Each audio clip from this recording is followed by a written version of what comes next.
Ladies and gentlemen, I want to tell you something today that might sound a little harsh, but it could be the best wake-up call of your life. Nobody cares about you.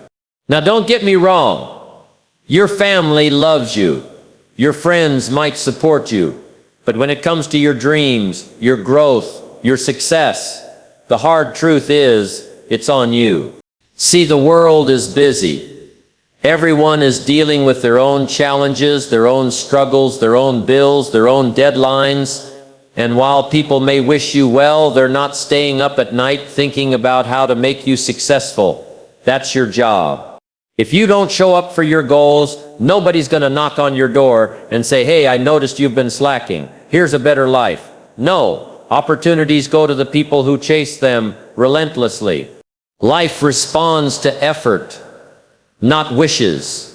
You can hope all day long, but hope without action is just daydreaming. You've got to put in the work when no one's watching, when there's no applause, when there's no cheering section.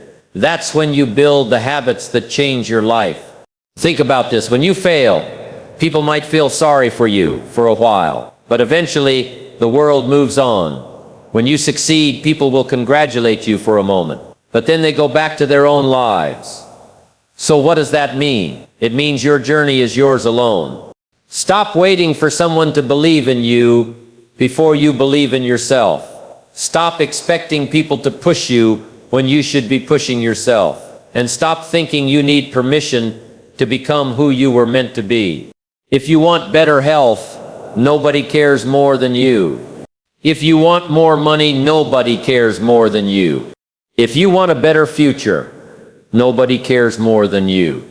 And that's the good news, because it means you don't have to wait for anyone. The power is already in your hands. You've got to set your own standards, hold yourself accountable, and keep going even when the motivation fades. Motivation is like a spark. It'll start the fire, but discipline will keep it burning. Remember, people don't care about excuses. They care about results. And the moment you take full responsibility for your life, without blaming, without complaining, without expecting, that's the moment everything changes. So here's my challenge to you.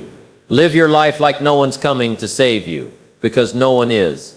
And in doing so, you'll discover that you didn't need saving in the first place. Nobody cares about you? Good. That means it's all in your hands. And there's nothing more powerful than that. Let me tell you something I learned a long time ago. Something that may sting when you first hear it, but it will set you free if you let it sink in. No one is lying awake at night plotting your success. No one is pacing the floor thinking, "How can I make sure you live your dream?" People are busy. They're wrapped up in their own stories, their own struggles, their own plans. Sure, there might be people who love you deeply, people who want good things for you, but when it comes down to doing the work, taking the steps, making the decisions, it's all on you. I used to think that if people cared about me, they'd step in, they'd give me the push I needed, open the right doors, make the introductions, maybe even hand me the opportunity on a silver platter. But then I learned that even if they could, they probably wouldn't. Not because they're selfish, but because life doesn't work that way. Everyone's got their own burdens to carry. Everyone's trying to make it through their own challenges. That's the truth. And once you accept it, you stop waiting for someone to hand you the keys. You realize you already have them in your pocket. Now you might say, "But Jim, my friends want to see me win." Of course they do, but their wanting doesn't put food on your table. Their encouragement doesn't pay your bills. Their hopes for you don't create the habits you need to succeed. At the end of the day, it's you who has to get up when the alarm rings. It's you who has to decide whether to waste the evening or use it to move your life forward. Nobody cares about you the way you care about you. And that's not a bad thing. It's actually a gift, because it means you don't have to depend on anyone else's timetable or priorities. If you want something, you can go after it right now. You don't have to wait for permission. You don't have to wait for applause. You don't have to wait for someone to notice your potential. Here's the deal. People are quick to cheer when they see you winning, but they're not standing by with pom-poms while you're in the trenches. That lonely part of the journey, the grind, the uncertainty, the self-doubt, that's where your commitment is tested. And the truth is, most people won't see it, let alone feel it with you. You've got to be willing to work when nobody's clapping. You've got to be willing to sacrifice when nobody's watching. You see, it's a waste of energy to be upset that others aren't as invested in your dreams as you are. Why should they be? They've got their own dreams. And once you stop expecting them to carry your load, you free them up to handle theirs, and you free yourself to handle yours. That's when things start to change. When you realize nobody's coming to carry you across the finish line, you start training to run there yourself. You start building the muscles, mental, emotional, and physical, that will carry you through the hard days. You start making decisions not based on who's looking, but on who you're becoming. That's when you start to see real progress. And here's the best part. When you finally cross that line, you'll know deep down it wasn't luck, it wasn't charity, it wasn't someone taking pity on you. It was you, your effort, your choices, your persistence. And that feeling, knowing you did it, is worth more than anything someone could have handed you. So take this truth as a blessing. Nobody cares as much as you do. That means the pen is in your hand. Write the story you want to tell. Wishing is easy. You can sit in a chair all day and wish your life was better. You can stare out the window and imagine yourself living in a big house, driving a fine car, traveling the world. You can even close your eyes and picture it so clearly you feel like you're already there. But here's the problem. Wishing doesn't plant the seed. Wishing doesn't water the crop. Wishing doesn't harvest the field. Effort does. Life doesn't respond to thoughts alone. It doesn't move for dreams alone. It moves for effort. Consistent, deliberate, focused effort. Now, I'm not saying dreaming is bad. Dreaming is where it starts. You've got to know where you want to go before you start walking. But the road is built with action. Every step you take, every hour you invest, every skill you learn. That's what brings the dream closer. People sometimes tell me, Jim, I just don't feel like doing it. Well, I understand that. There are days I didn't feel like it either. But here's the key. Life doesn't reward feelings, it rewards actions. Whether you're motivated or not, the clock is ticking. The days are passing. The question is, are you moving with them? Because if you're not, you're standing still while life moves on without you. I've met folks who keep waiting for the perfect time, the perfect conditions, the perfect energy. They say, once things calm down, I'll get to work. But you and I both know things never truly calm down. There's always another problem, another distraction, another reason to delay. You can't wait for the storm to pass before you plant the seed. You've got to plant in the rain. Effort means doing the thing even when nobody notices. It means making the call when you'd rather relax, writing the page when your mind is tired, showing up when the bed feels warm. And here's the thing, effort compounds. The little bit you do today might not feel like much, but stack that over weeks, months, years, and suddenly you're standing on a mountain you built one stone at a time. Life is fair in this sense. It doesn't hand out rewards based on what you hope for. It hands them out based on what you work for.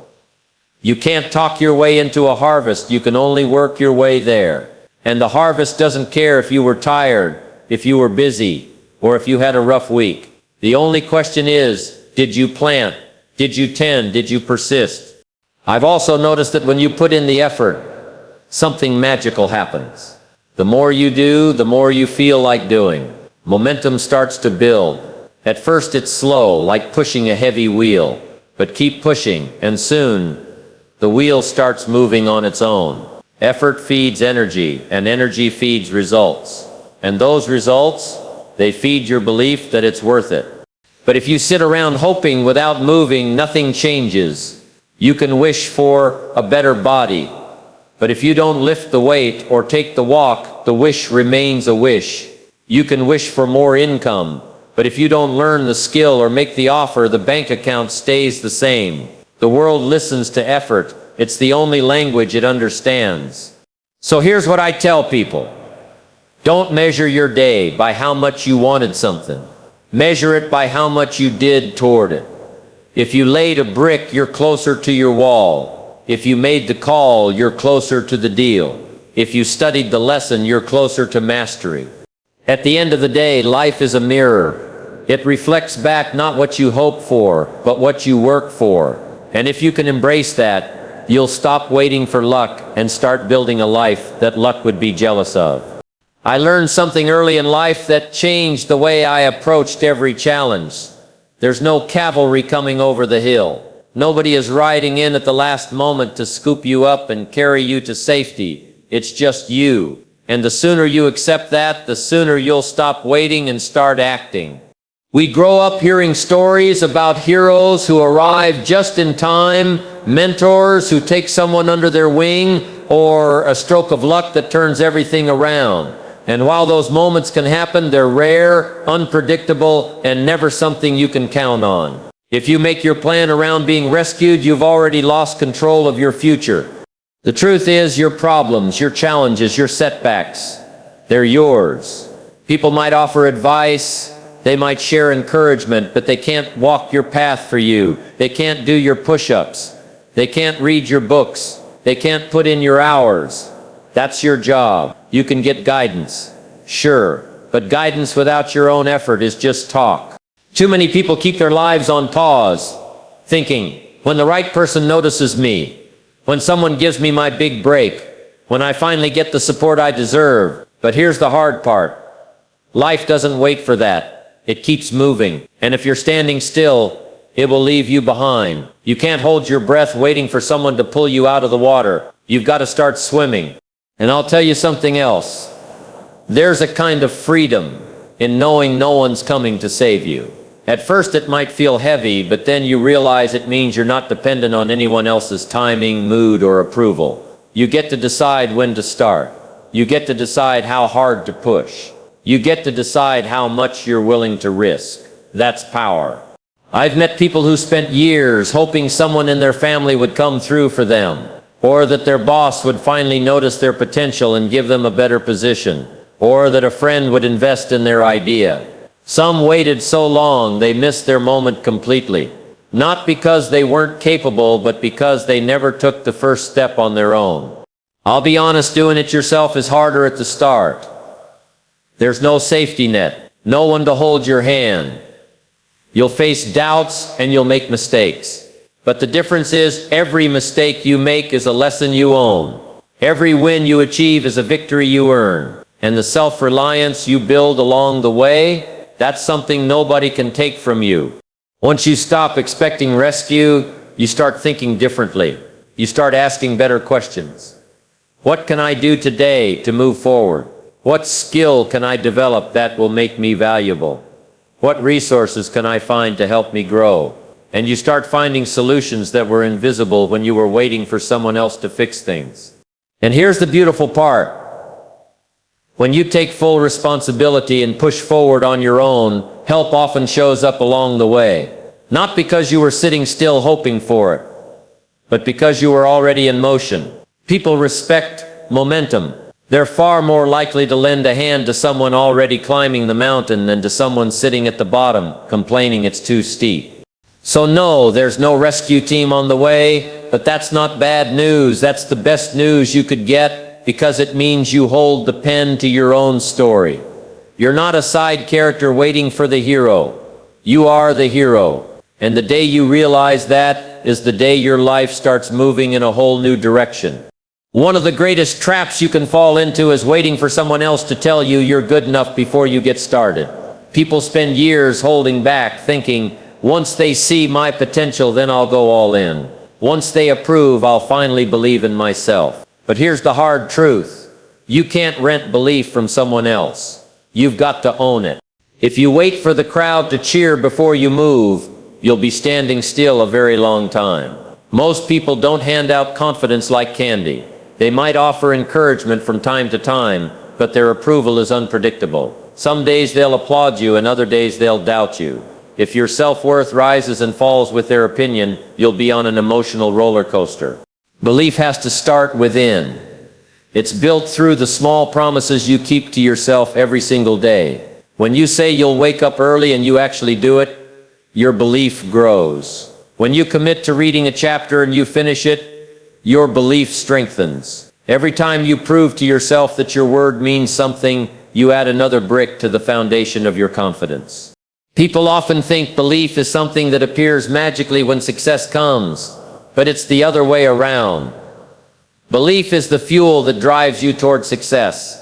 Without it, you won't even try, or you'll quit at the first sign of trouble. With it, you'll keep going long after others have stopped.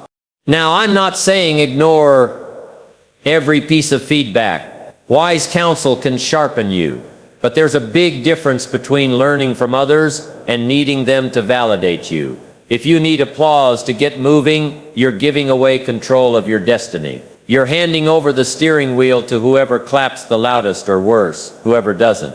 You've got to become your own biggest believer, even when there's no sign that things are working, even when the numbers aren't adding up, even when nobody else can see what you see. Think about the farmer who plants seeds.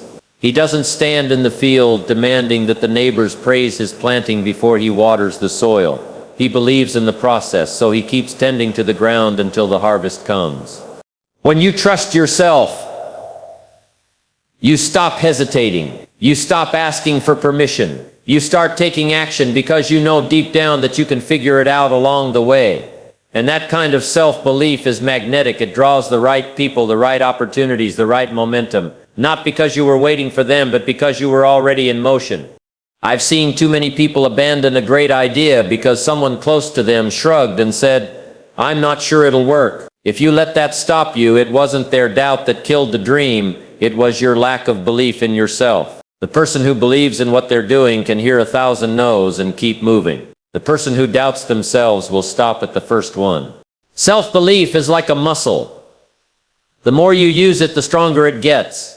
And the stronger it gets, the less you need others to lift you up. You'll welcome support when it comes, but you won't crumble when it's absent. So stop looking around, waiting for a nod of approval before you take the next step. Start giving yourself that approval. Start saying, "I can handle this. I can learn. I can grow. I can win." Because when you truly believe it, the world has no choice but to take notice. And by then, you won't be looking for permission. You'll already be too busy building the life you decided you deserve. Motivation is wonderful when it's there. It can light a fire under you in a moment, give you that rush of energy, that vision of what's possible. But here's the trouble. It's temporary. It's like the first spark that ignites a campfire. Sparks are exciting, but if you don't feed the fire with wood, it dies in minutes. That's where discipline comes in. Discipline is the steady fuel that keeps the fire burning when the spark is gone. Most people start strong. They get inspired after a speech, a book, a conversation. They make plans. They feel unstoppable. But a few days later, the feeling fades, and without discipline, so do their actions. That's why some dreams never become reality. Not because the dreamer didn't care, but because they relied on emotion instead of structure. Discipline doesn't ask if you're in the mood. It doesn't care if the weather is bad, or if you're tired, or if you don't feel like it today. Discipline is the commitment to show up, rain or shine, whether the applause is loud or the room is empty. The beauty of discipline is that it works quietly. It doesn't always give you a rush, but it builds something even better. Momentum. You do something today, you do it again tomorrow, and before you know it, you've created a chain of action that becomes very hard to break. And the more consistent you are, the stronger you get, not just in skill, but in character. Discipline is what gets the runner out of bed before sunrise, not motivation. Discipline is what keeps the writer at the desk after the inspiration has dried up. Discipline is what brings the musician back to the instrument day after day, even when the notes don't sound right. And over time, that steady work creates something motivation alone could never produce: mastery. Here's the thing. Motivation depends on how you feel, and feelings can be unpredictable. Discipline depends on what you've decided, and decisions can be made unshakable. You can't control whether you wake up excited every morning, but you can control whether you do the work anyway. I've met people who say, "I just need to get motivated." No, you don't. You need to get discipline. Motivation will come and go. Discipline will stay. And often the act of starting, whether you feel like it or not, creates its own motivation. You take the first step, and suddenly you want to take the next. Action breeds energy. The hardest part is getting through the early days. when your old habits are still pulling at you and the results are too small to see. That's when discipline matters most. If you can push through those days without quitting, you set yourself apart from the majority who never make it past the starting line. Discipline also builds trust with yourself. Every time you follow through, even when it's inconvenient, you prove that your word to yourself means something. And when you can trust yourself, you start setting bigger goals because you know you'll actually follow through on them. That's where real growth happens. Motivation will help you dream. Discipline will help you deliver. One feels good for a moment, the other feels good for a lifetime. And once you've built the habit of discipline, you won't need to wait for a wave of inspiration to get moving. You'll already be moving every single day. So enjoy the spark when it comes, but don't depend on it. Lay the wood, tend the fire, keep it burning. That's discipline. And discipline, more than anything else, is what will take you from where you are to where you want to be. Something changes the day you decide to take complete ownership of your life. Not partial ownership, not I'll take the credit when it goes well, but blame circumstances when it doesn't, but full responsibility. Every choice, every outcome, every win, every loss. That shift is powerful, because once you claim it, you also claim all the power that comes with it. See, when you blame, you hand over control. You're saying, I'm not in charge. Someone else is pulling the strings. If it's always the economy, the boss, the neighbor, or your unlucky break, then you're stuck until they change. And if you're waiting on them to change, you might be waiting forever. But when you own everything, you put the steering wheel back in your hands. Taking full responsibility isn't about beating yourself up. It's not about saying, everything is my fault in some negative way. It's about saying, if it's in my life, I can influence it. I can improve it. I can change it. That's a position of strength, not weakness. I've met people who spend years telling stories about why things didn't work out. Stories about the teacher who didn't believe in them, the company that laid them off, the partner who walked away. Those things may be true, but the longer you tell them, the more you keep yourself locked in the same place. Your story becomes your cage. And the key to getting out is realizing you still have choices. When you decide to own every part of your life, you stop waiting for perfect conditions. You stop thinking, I can't do anything and start asking, what can I do today with what I have right now? That's the question that gets you moving. That's the question that leads to action instead of excuses. And here's something interesting. When you take responsibility, you start noticing opportunities you couldn't see before. Why? Because you're no longer filtering everything through what's wrong, but through what's possible. You're no longer just spotting problems. You're looking for solutions. That simple change in perspective can open doors that were always there but hidden from sight. The other thing about full responsibility is it changes how people see you. When you own your results, good or bad, people start to trust you. They see you as dependable, as someone who doesn't point fingers when things go sideways. That reputation is worth more than gold. It draws the right relationships, the right partnerships, the right chances to grow. It also forces you to raise your standards.